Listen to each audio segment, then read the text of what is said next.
Hello friends, it is Link, the Gulf Coast Gardener. Today is Saturday, January the 6th, 2024. Happy New Year, everybody. We've been out of the country for about 3 weeks and the gardens look incredible. Sometimes they mock you when you're not paying attention to them just to let you know how much they don't need you. But we've had very mild temperatures, we've had a lot of rain, and plants love nothing better than mild temperatures and rain. So let's see what's going on. Starting from the east side of the raised beds, the first thing you might notice is that big plant down there. There's actually a couple of them. That is borage. I grew borage early in the spring and it's self-seeded like crazy. I've got them popping up all over the place. They're really easy to transplant or just pull up if you don't want them. But when you plant borage, be prepared for volunteers. But I absolutely love that plant. Now, the first thing I want to talk about is this gorgeous patch of plants. It kind of looks like a weed patch, but it's not. This is actually Grandma's cut flower garden. I started these from seed in October. I got the seeds from Botanical Interest, and check it out. It is solid flower garden. These are going to be beautiful. It's been so mild with rain that some of these guys are actually trying to flower. I don't know the names of most of these flowers. I mean, I don't know them off the top of my head, but they're very recognizable. So check out the germination rates though. Fantastic. Grandma's cut flower garden from Botanical Interest. Now over on this side, this was an extra tomato that I had left over after the summer. It's called Noah's Stripes. Now it's a little beat up from the wind and from the 40-degree temperatures, but I've got some really pretty tomatoes down here. They're basically these red tomatoes with these green stripes, and you can see the stripes starting right there. Really happy about this. So I'm gonna have some slicing tomatoes in the next couple of weeks, as long as it doesn't freeze, and I'll just harvest them if I see a freeze coming, no big deal.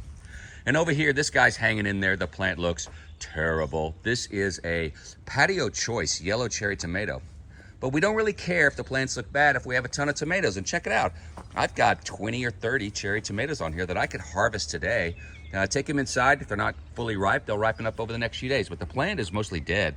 But I've still got a bunch of tomatoes on there. Outstanding. Now, this is a romaine lettuce that has flowered and has gone to seed. So there's not a lot of flowers in the garden, so let your brassicas, let your lettuces go to seed, your herbs go to seed, let them flower and seed, and then you'll have a bunch of flowers for the pollinators in the wintertime when there's not much else available. Now down here I've got some asters that I planted from seed that are doing terrible, zero germination, and these actually germinate really easily for me in the spring, so maybe that's the right time to start them, or maybe they'll sprout in the spring and they're just waiting for their time. Over on this side, this is a big tomato plant. It's a volunteer as well, and it's got some blight on there, but it's also got tomatoes in there. Check it out. Can you see those guys? I'm not sure what this is. It's a volunteer. They're a little bigger than cherry, but I'm really not sure what it is. Maybe it's a self-seeded hybrid of some sort. And here's a lettuce mix that I also get from Botanical Interest called Salad Bowl. It looked terrible when we left 3 weeks ago, and check it out now. I've got a ton of salad. The pepper plants are a little beat up. There's a few jalapenos in there. There's a big one right there. Check it out. So these guys are doing good. There's a ripe one in there you can see. Now here's some more of my fall seed starting project. This is 2 kinds of mountain mint as well as Seaside Goldenrod. Now these have not germinated at all yet. Perhaps the scarification, the stratification process is still underway. My hope is that they will germinate and start growing in the spring, but we'll keep our eyes on these guys. Now over here, more. Now this was some butterhead lettuce that I started from seed, and it looked terrible for the longest time. It got beat up by the high winds. It was scraggly and ugly. We go away for 3 weeks and look at it now. It is absolutely beautiful. A little rain, a little mild temperatures, some respite from the wind, and plants do really well. And here is another part of the fall seeding project. This is called Hummingbird Haven, also from Botanical Interests. And check it out now. It's pretty heavy on the nasturtiums, as you can see. I probably need to thin out a few of those. I couldn't tell you the names of the plants off the top of my head. I'll put pictures of the seed packets up here.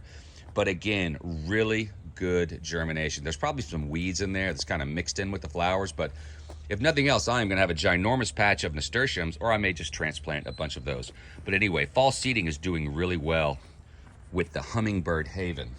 Now over here, this is something that you must grow in the fall and winter because cilantro does not like heat. It will bolt and go to seed, but it does not mind cold temperatures at all. This is the only plant that survived the 20, in the garden anyway, that survived the 23-degree freeze last year, it sailed right through. It was no big deal. It might freeze back a little bit, but freezes will not kill your cilantro, and it just grows all winter long here in our Gulf Coast Zone 9B. So start your cilantro in the fall, grow it all winter, and when it goes to seed in the spring or early summer, just let it go and plant something else. Now, here's another tomato, another cherry tomato, as well as more romaine. You can see the romaine leaves down there that has gone to flower. Let your lettuces and herbs flower and feed those pollinators in the wintertime when there's not much else around.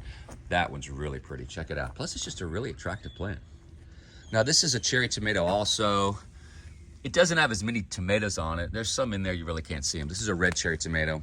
But the plant still looks pretty good, all things considered, and I'll get a handful of cherry tomatoes out of there. Now, this is mostly weeds. There's a few dill plants in here. Dill can be hard to grow from seed. The seed was old. It's hard to germinate even fresh dill seeds sometimes, and I've got 3 or 4 plants in here. I'll probably just weed it out and maybe just dig it up or just let it go and see what happens. Now, continuing on to this last raised bed, this is also part of my fall seed starting project, and check it out. It's gorgeous. I didn't do a great job of uniform coverage, but so what? This is beautiful. This is the Texas-Oklahoma mix from, I'll have to go get the name of the seeds. It's from the Wild Seeds. It's a place that sells seeds outside of Fredericksburg, Texas. But look how beautiful this is. Again, I probably seeded these too thickly, but you know what? There's not going to be any weeds in here, is there? I'm not sure what to do with all of these plants.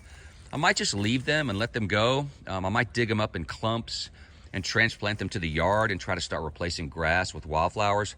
But look how pretty this is. Again, I'm not sure the names of all these flowers. I'll put a link to the packet and you'll see what is included.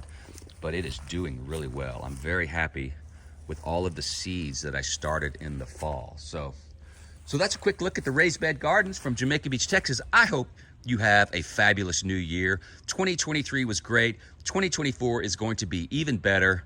And stick around and let's do some gardening. Have a great day.